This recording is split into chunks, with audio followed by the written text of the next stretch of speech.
Bonjour chers élèves. Dans le cadre de la correspondance officielle ou la lettre conventionnelle, aujourd'hui, on va parler de la lettre d'invitation quand on veut inviter un intervenant à une réunion ou bien à une conférence. Alors, quelles sont les caractéristiques d'une lettre d'invitation au troisième collège?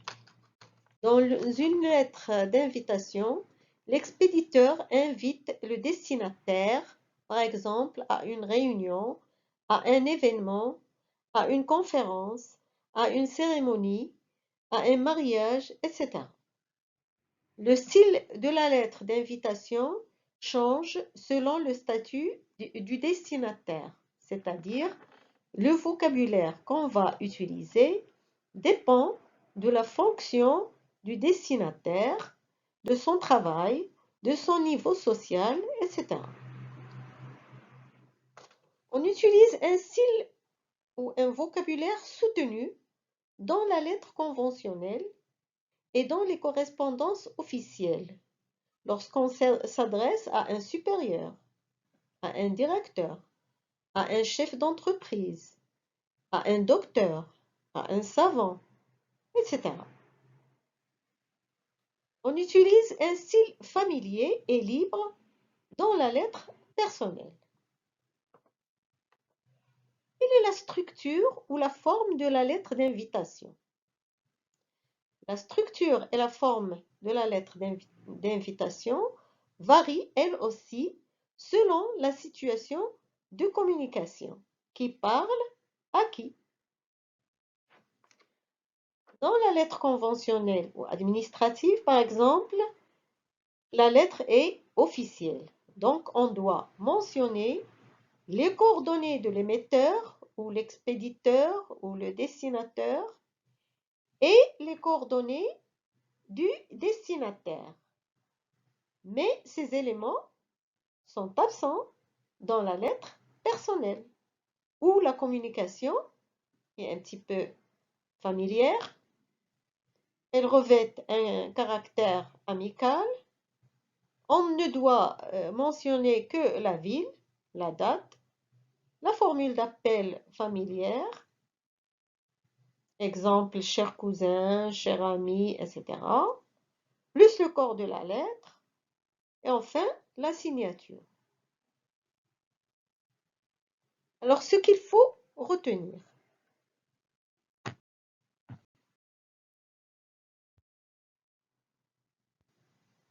Alors, que faut-il retenir pour rédiger une lettre d'invitation d'un intervenant? La lettre d'invitation est une lettre conventionnelle.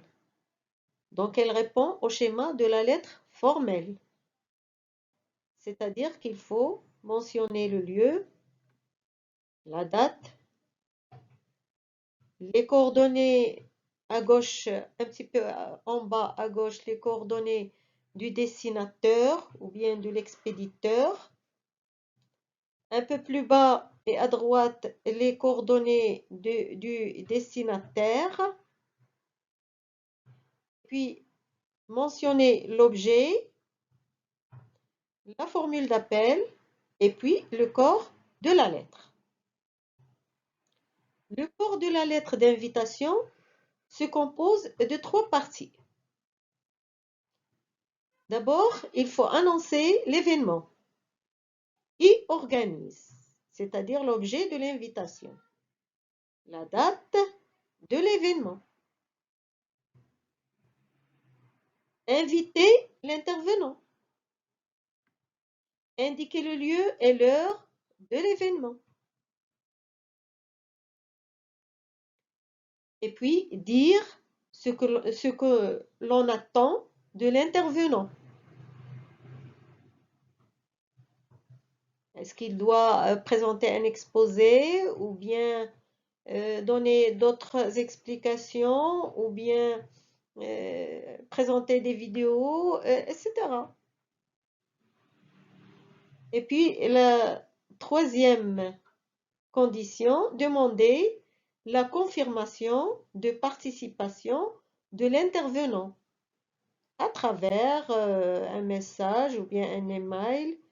L'intervenant doit confirmer comme quoi il va participer à l'événement.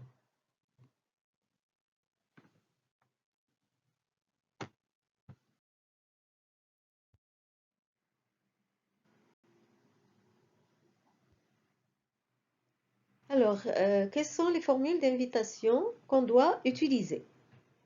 Eh bien, il y en a plusieurs. Voici quelques-unes.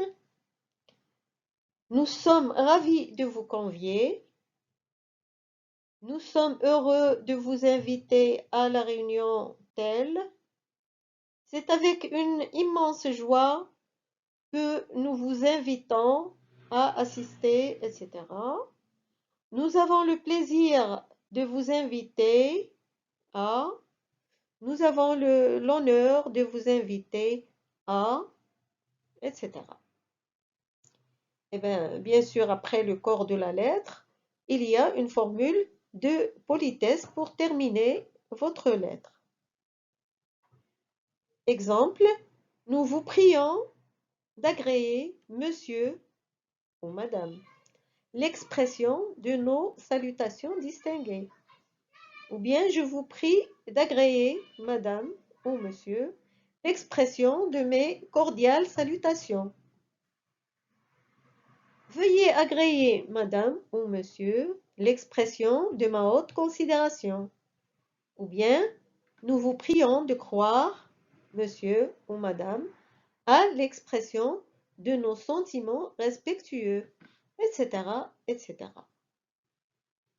Dans une prochaine séance, je vous donne des exemples de lettres rédigées, de lettres d'invitation d'un intervenant rédigé. Alors, voilà pour cette séance. Si vous avez aimé ma vidéo, abonnez-vous à ma chaîne et à très bientôt.